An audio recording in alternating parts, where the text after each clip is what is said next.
జరిగింది వాస్తవము. వాళ్ళ కుటుంబ సభ్యులు ఏమవుతున్నారు, ఫలానా ఒక లీడరు హత్య చేయించుండు అని చెప్పి అనుమానం ఉందని చెప్పి అంటున్నారు. కాబట్టి సరే వాళ్ళు ఆరోపించిన కాంగ్రెస్ పార్టీ బీఆర్ఎస్ అంటుంది, బీఆర్ఎస్ కాంగ్రెస్ పార్టీ అంటుంది. కాబట్టి ఈ విమర్శలు మాని ఆ కుటుంబ సభ్యులు ఏమో ఆరోపిస్తున్నారు దానికి అనుగుణంగా విచారణ జరపాలి. ప్లస్ నిజంగా జరిగిందన్న విషయంలో విచారణ జరపాలి. దోషులు ఎవరైనా కూడా దాన్ని శిక్షించాల్సిన బాధ్యత ఇవాళ ప్రభుత్వం మీద ఉన్నది. ప్రభుత్వం తన చిత్తశుద్ధిని తన నిజాయితీని నిరూపించుకోవాల్సిన బాధ్యత ప్రభుత్వం మీద ఉంటుంది. ఎవరు ఏ స్థాయి వ్యక్తులు హత్య చేసినా కూడా వెంటనే విచారణ జరపాలి. కేవలం ఆరోపణలు చేసి ఇవాళ చేతులు దుక్కుంటా అంటే ఇవాళ ప్రజలు క్షమించారు.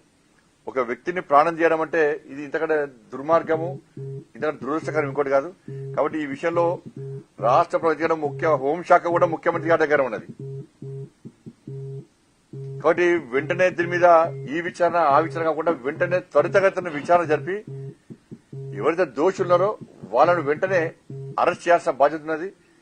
ఏమో ఎంక్వైరీ కాకముందే వీళ్ళు వాళ్ళ మీద ఆరోపణ చేసుకుంటారు, వాళ్ళు వీళ్ళ మీద ఆరోపణ చేసుకుంటారు. ఇది మంచిది కాదు.